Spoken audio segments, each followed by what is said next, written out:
above as well as under the water. Sperm whales, schools of mobular rays, blue sharks find rich feeding grounds in the channels between the islands.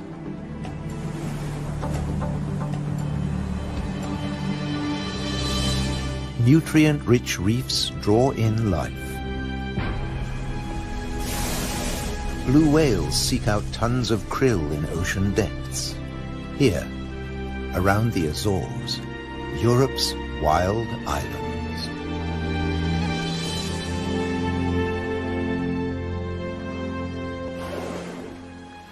A family of false killer whales cruise the ocean on the lookout for prey. A blue shark patrols alone. Shoalfish confuse single predators. But when they meet false killer whales, the water boils. An individual false killer whale dives down with its prey.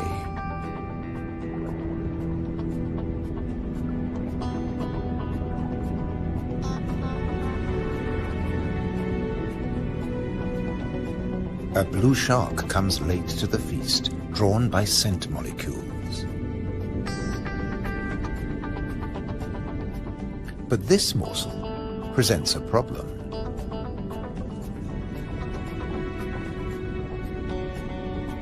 With jaws not made for chewing, it'll never swallow this tail fin.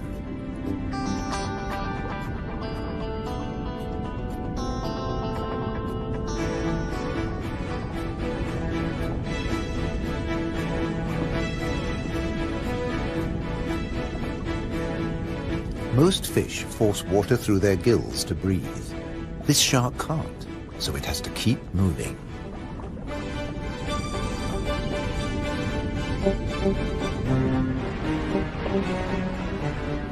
Near the surface, another blue shark is demolishing a tuna. This job its teeth can do: shake and take.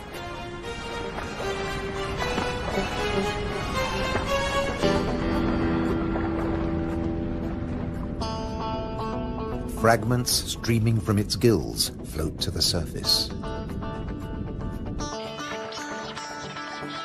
A little extra for the seabirds.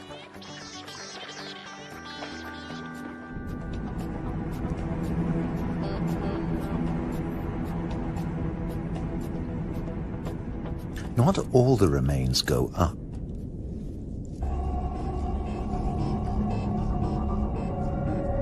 Spread by the current, the scent draws a moray eel from its cave.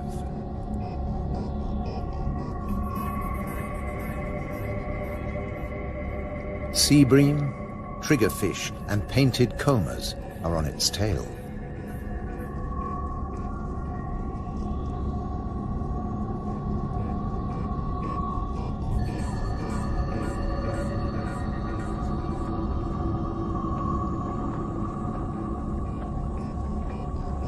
The ocean around the Azores is not short of flesh.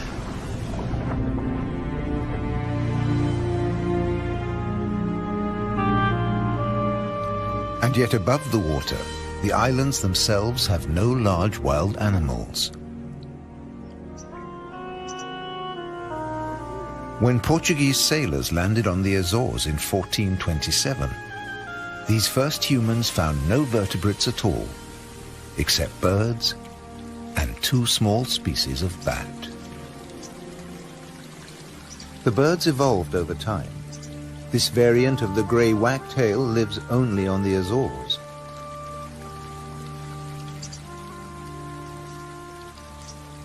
With head feathers a different color from its European relatives. Whole islands have changed too. Santa Maria must have been much warmer once.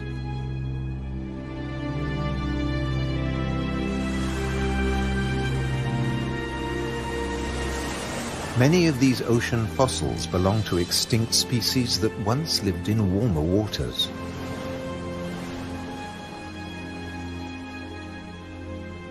The water temperature may have fallen, but not the diversity of species.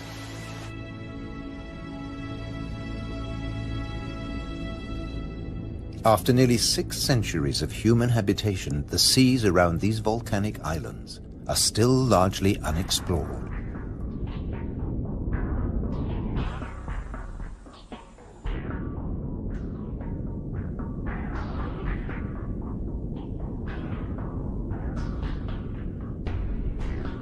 This is the world of the anglerfish.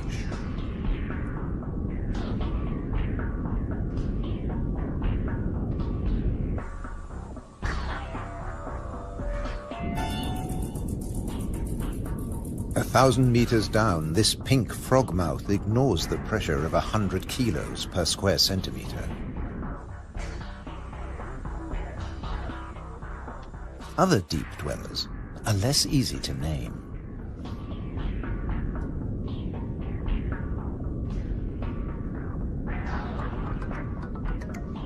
In the darkness, it's easy to underestimate your prey. It has to fit into your stomach.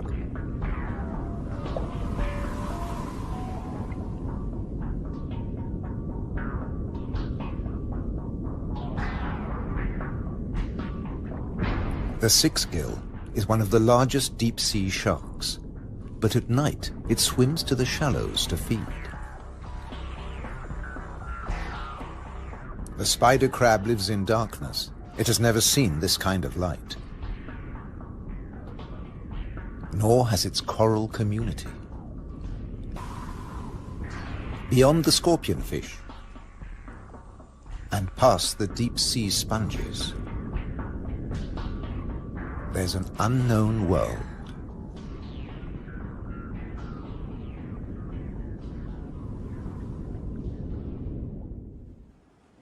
Imagine the Atlantic between Europe and America 8 million years ago. Pressure along the mid-Atlantic ridge forces the continental plates apart. Volcanoes pierce the surface on both the Eurasian and the American side. The Azores.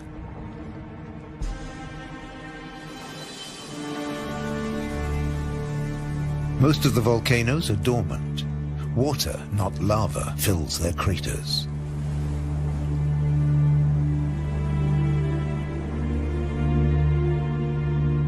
Sometimes only crater edges rear from the sea, worn down by the elements.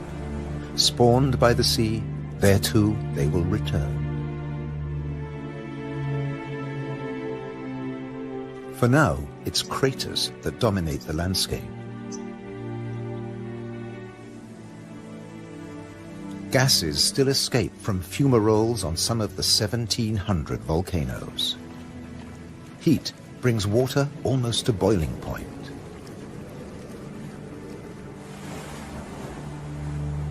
A massive eruption hit Fayal Island 60 years ago.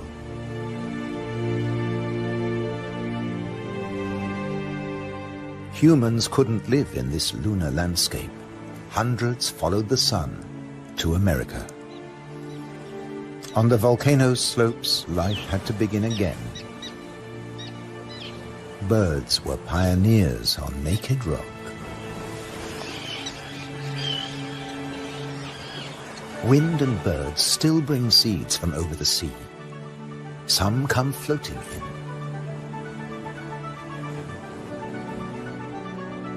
Humans brought the Hottentot fig, and plants create the first soil on bare rock.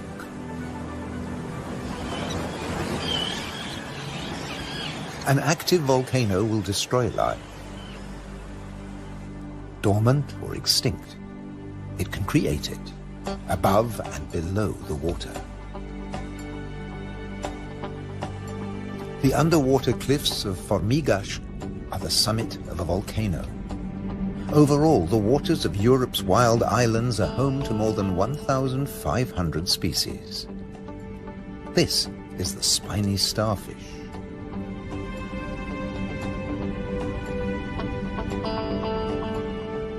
There are 530 fish species, like the damselfish, swarming along reef ledges.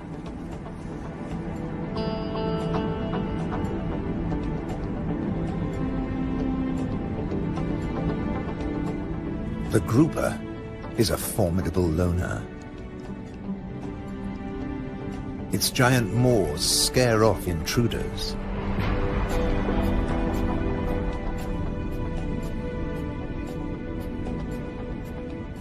The barred hogfish is a lot prettier than its name.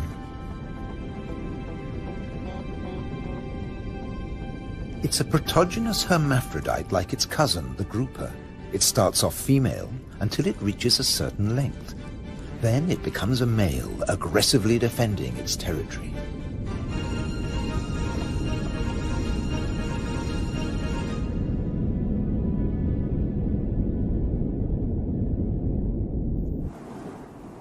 The archipelago's weather changes too, up to 4 seasons in a single day.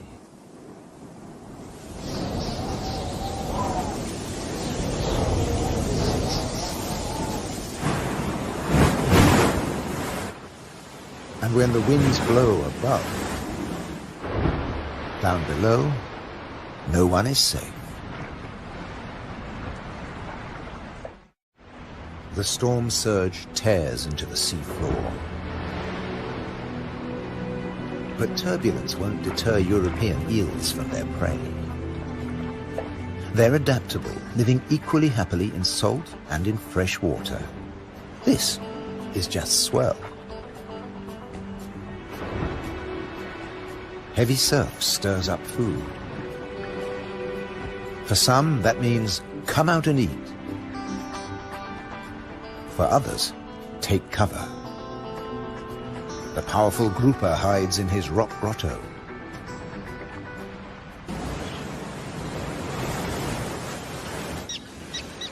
In churning waters, it's tough to spot your prey.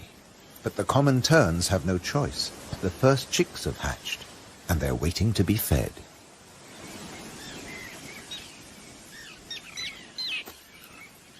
Elsewhere, adults are still brooding. The nest, a few pieces of dried grass, hardly visible. The parents sit in turn for 3 weeks. Their beak, both dagger and tweezers, is perfect for catching small fish.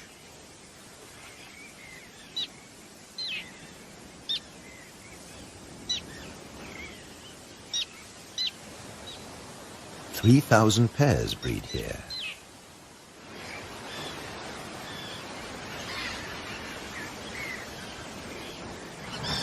Typically, each couple lays 3 eggs.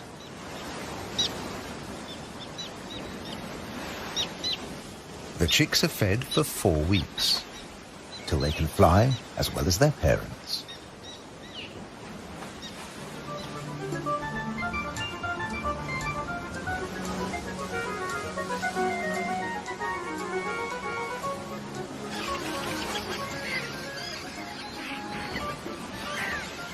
Then they're ready for takeoff on the long journey to South Africa.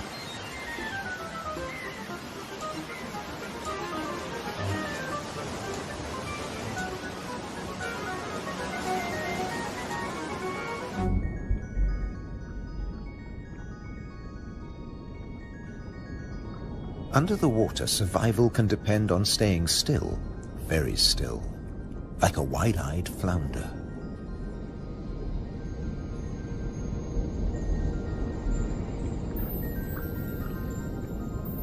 With his general-purpose military markings, the Guinean pufferfish doesn't mind being seen.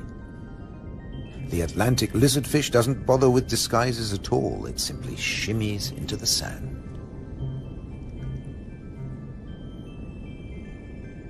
This may fool both its prey and its predators. But it won't fool the pufferfish patrol.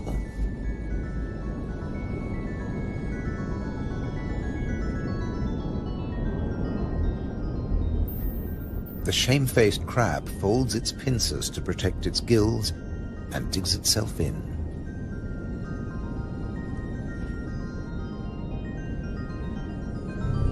Leaving no opening for the plump flatfish.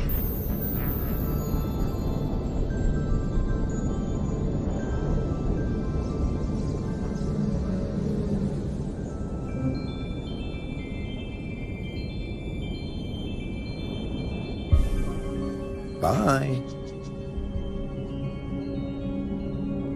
A starfish flees at top speed from a marauding snail.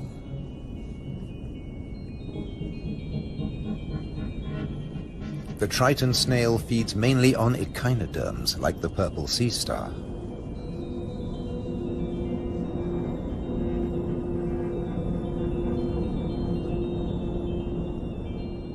It's no big deal for an octopus.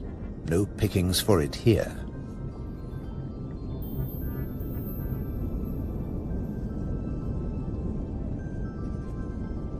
Sacrificing an arm, the starfish gets away.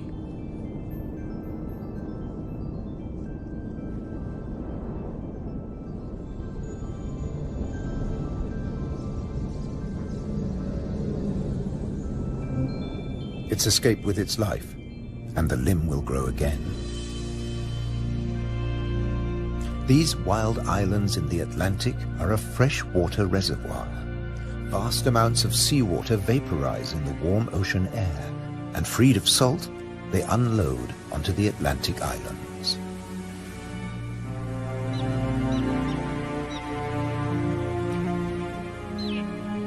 The common tern flies between two worlds, fishing in the sea and in the lakes.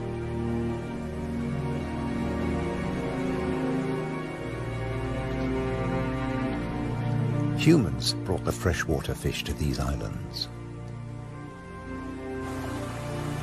Water flows straight off the impervious lava rock.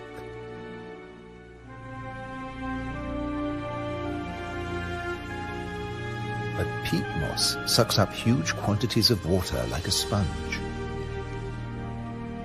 taking it in through every surface. Deprived of oxygen, the dead parts of the moss never rot. The extremities keep on growing, and the moss colonizes more and more of the bare rock.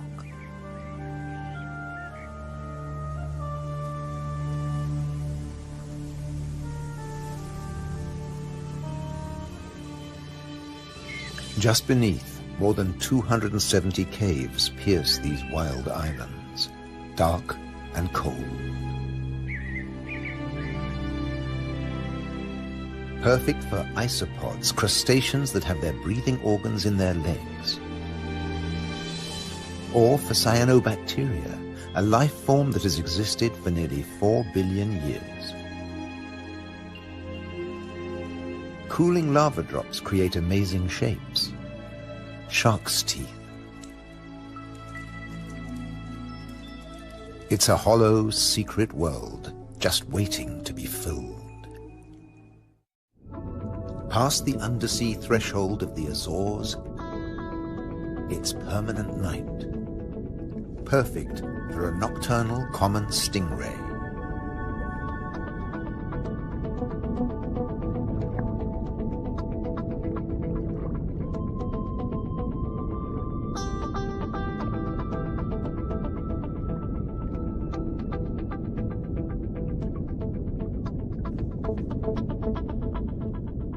It's not alone here.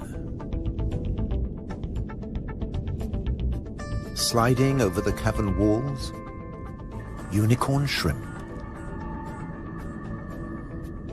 In the camera light, combers and scorpionfish snatch at their prey.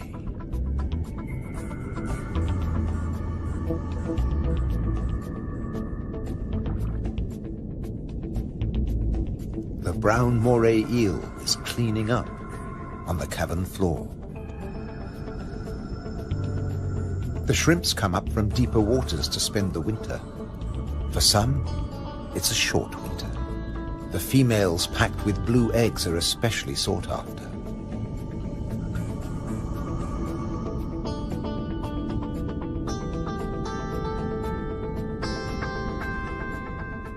The shrimps also live off crustaceans, their own species. What's left of the moray eel's dinner?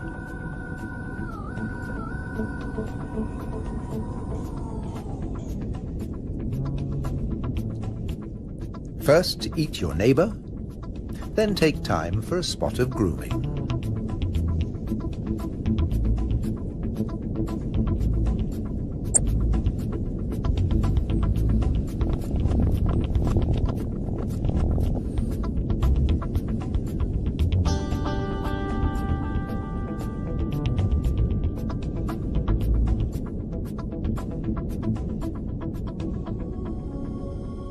Nearby, on the rocks, an octopus with a human face reaches out.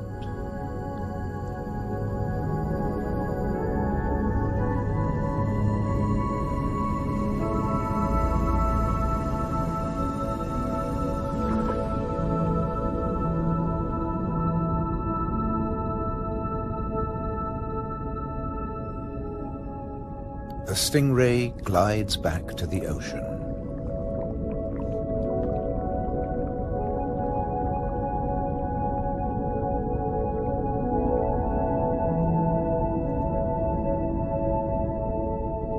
Passing the hundreds of bristleworms growing in front of the cavern.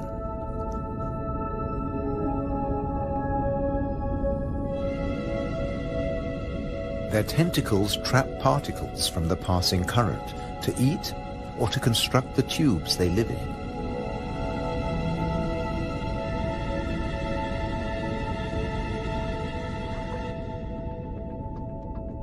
Deeper down is a mysterious place, a rare sight in the Azores, a garden of soft corals. They don't make chalk exoskeletons like their tropical cousins.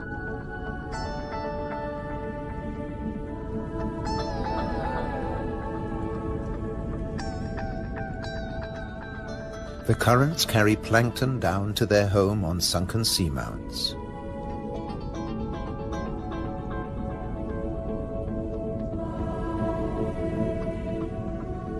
The venomous buried anemone is active only at night.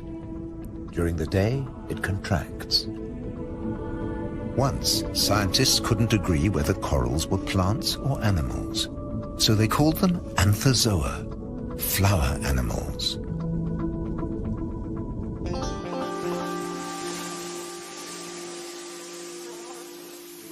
No doubt about these. All the flowers on Europe's wild islands arrived from somewhere else. Hydrangeas came from Asia. Natural boundaries between fields. They're a symbol of the Azores.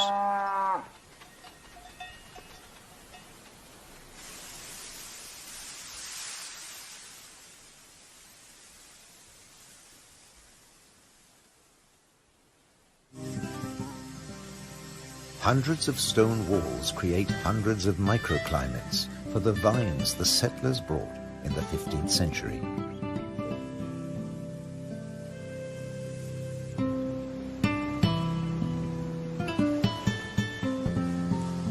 "400 years later, the vineyards were abandoned as islanders left for America.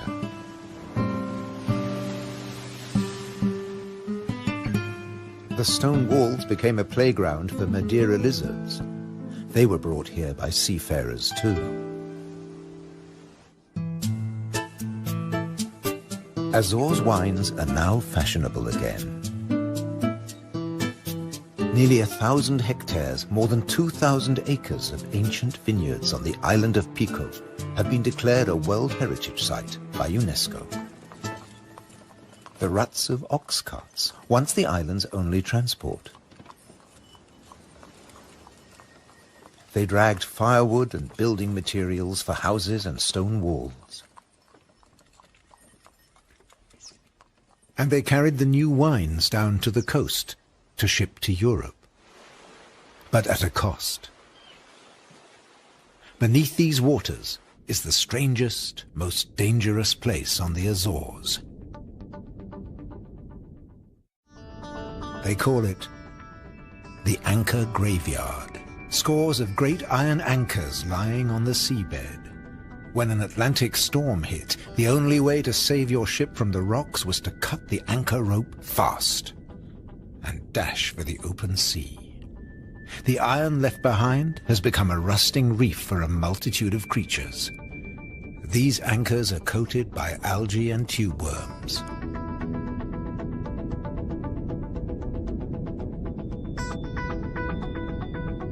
A shark's outline protects hiding fish. The grim-looking sea robin feels its way. The 3 front spines of its pectoral fins have their own receptor cells for finding food. The Mediterranean moray's mouth is mournful, but it's miming the call of the sea robin's swim bladders. A common octopus discreetly searches for food. It will fit in anywhere.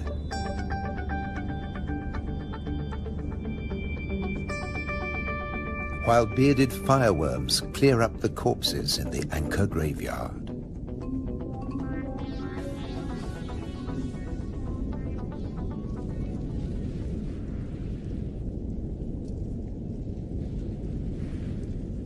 They are the mobile relatives of the immobile tube worms.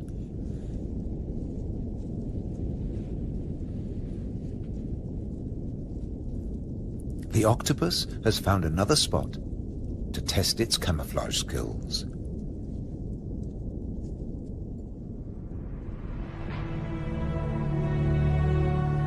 Above water too, human presence is everywhere, even in the craters.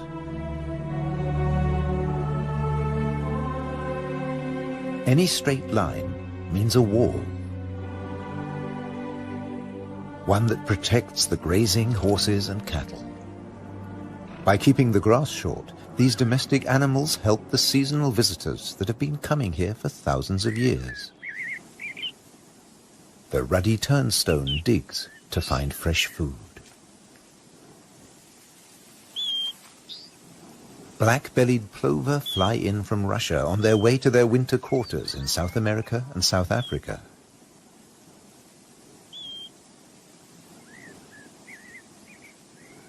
The ruddy turnstone drops in from the Arctic. The northern wheatear arrived from Canada via Greenland. The American pipit drifted in from North America. The blackbird?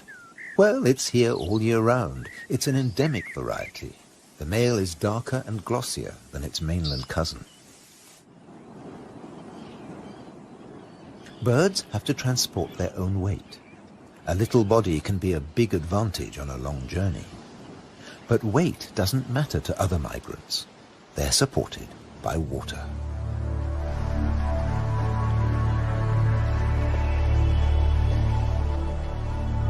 Humpback whales migrate between the Arctic and the tropics. They make a hunchback when they dive, hence the name.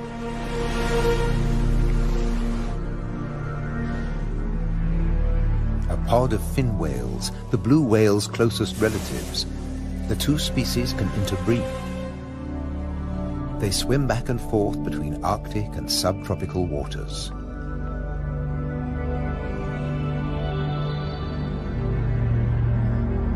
Fin whales and blue whales have their blowhole in the center of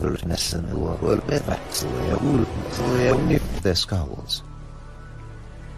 Sperm whales have theirs on the left.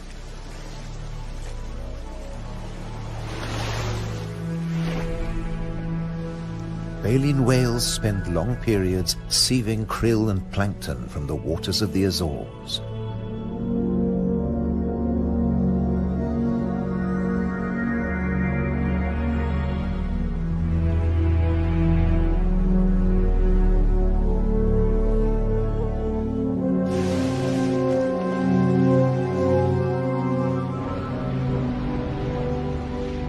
They leave their excreta behind them. It feeds vegetable phytoplankton. Animal plankton eat the phytoplankton, and at the other end of the food chain are fish and the whales themselves. But a great deal of whale food comes from deeper down.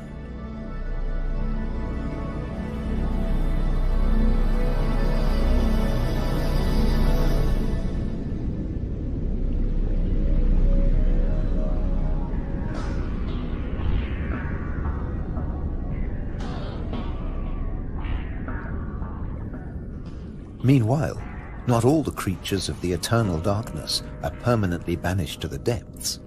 Every night, countless organisms leave the realm of the bizarre anglerfish and rise into shallower waters. colossal amounts of krill join them on the upward journey. A nightly vertical migration. Salps and bioluminescent comb jellies illuminate the greatest movement of biomass on Earth. All here to harvest the vegetable plankton, or get eaten themselves.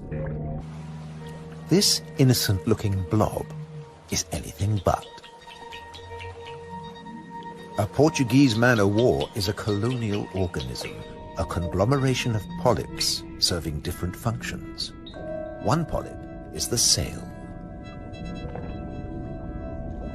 Innumerable other polyps repel invaders or catch booty with tentacles that stretch up to 30 meters. On the right, a salp has become ensnared. Venom from stinging cells kills the prey. The tentacles drag it to the mouth.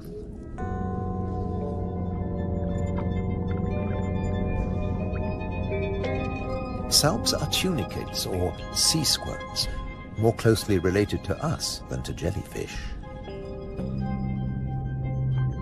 Delicate bands of muscle rhythmically contract, pumping water through the salp's body, filtering its food.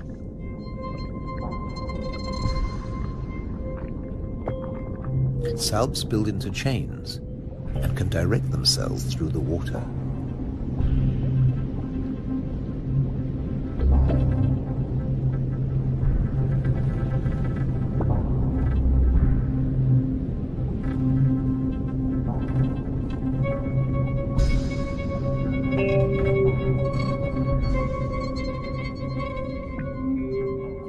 A chain can be up to a meter or longer.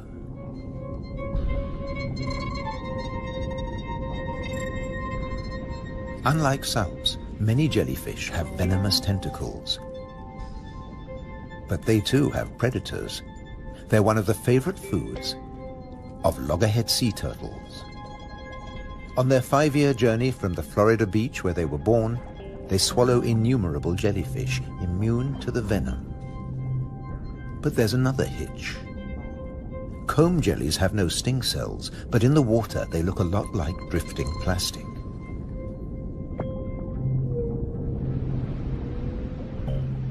And that's the problem. The turtles try to eat plastic, and it kills them.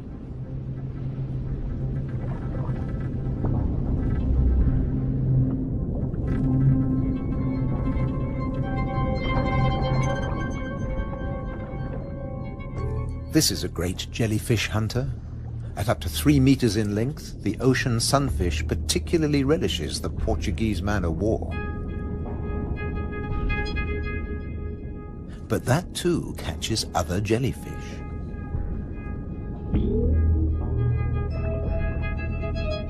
The sunfish can dive. This heaviest of all bony fish tears its prey apart in the depths.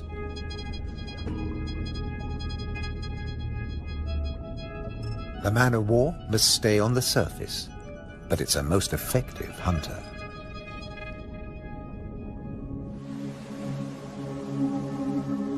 The Cory's shearwater also has a successful strategy, at least in its familiar world.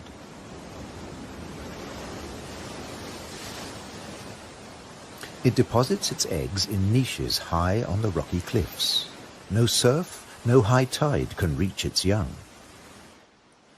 But now they face a new danger. Stray cats.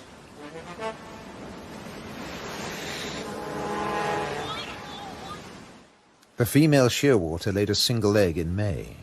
Pity there's only one. Looks like a bad strategy now. They can't adapt to an unwanted gift brought by humans.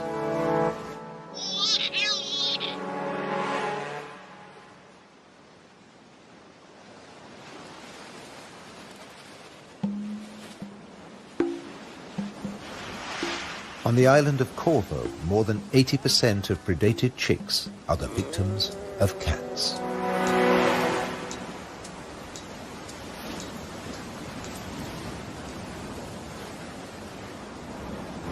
There's nothing the adult birds can do. They spend the whole day out over the sea.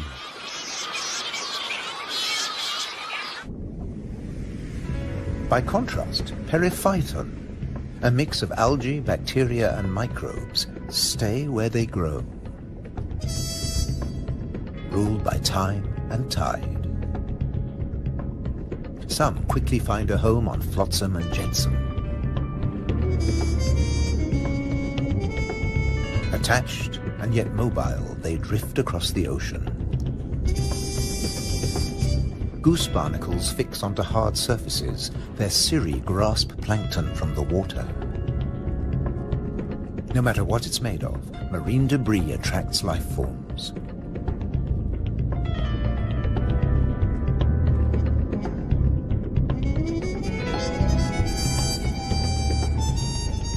One of the ocean's fastest swimmers likes to stay close to flotsam, the mahi-mahi.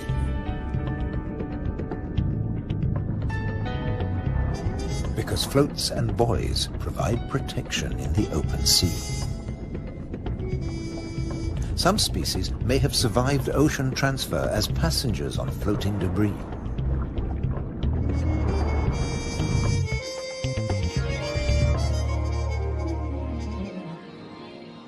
When shearwater breed, dusk brings a deafening chorus.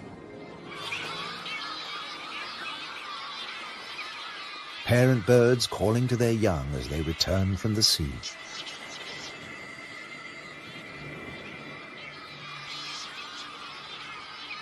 The birds recognize each other's cries. 75% of all the world's shearwaters breed in gigantic colonies on the Azores.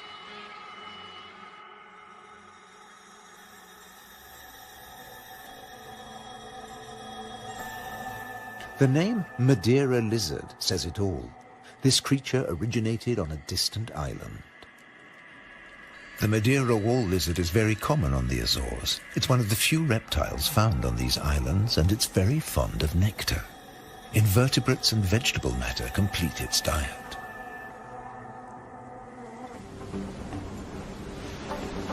Just across the bay is the domain of a giant.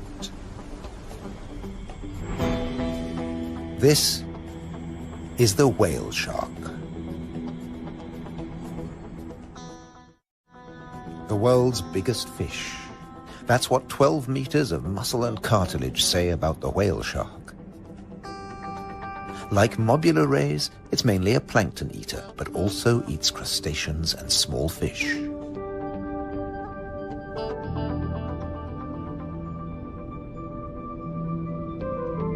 The rays' rolled fins on their foreheads direct the plankton into their mouths.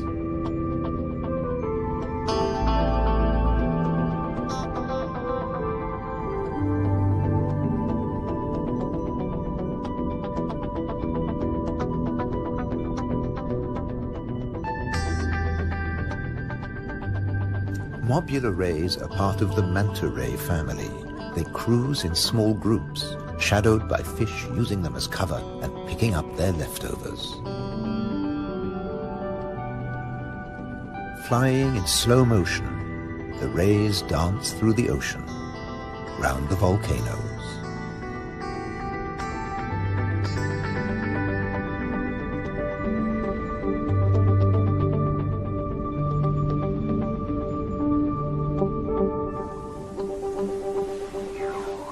High above, there's something stirring on the cliffside.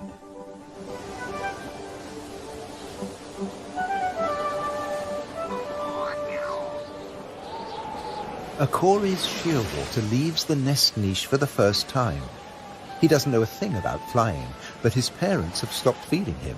He has to learn to fly as fast as possible, or he'll never have a meal again.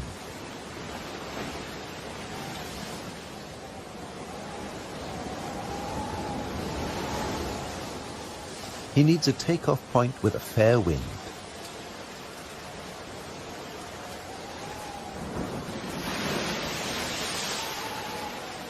Even on the rocks, he looks unsteady.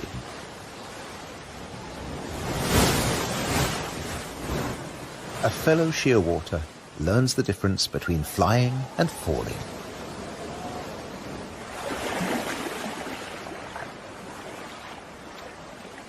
If you're already on the surface of the sea, there's nowhere further to fall. But getting aloft is even more difficult.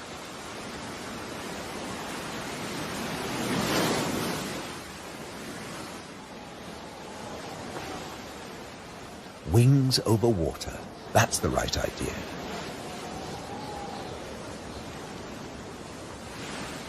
Taking off from the sea in a side wind? Tough even for the experienced.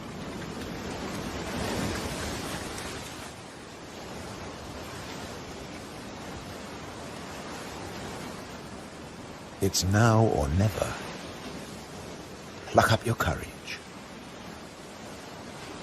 Embrace the wind and off to South America.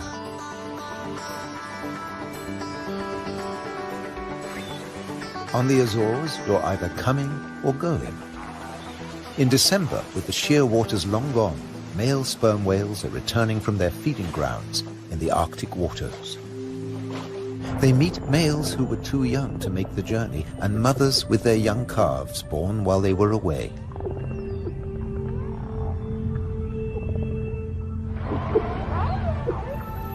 While the mother dives for food, her calf stays on the surface. It'll be 2 years before he dives with the group.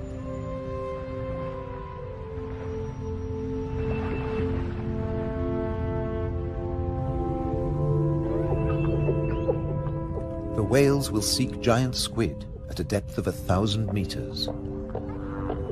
At 18 meters and weighing in at 50 tons, sperm whales are the world's biggest toothed whales.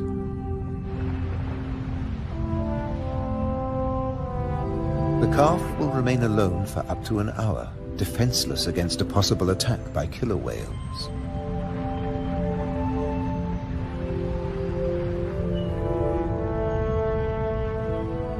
Finally, the group return from the deep.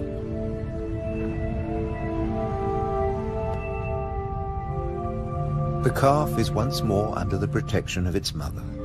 She will feed it for 2 years. During this time, she won't fall pregnant. Now the whales can take their ease, preferably hanging vertically in the water.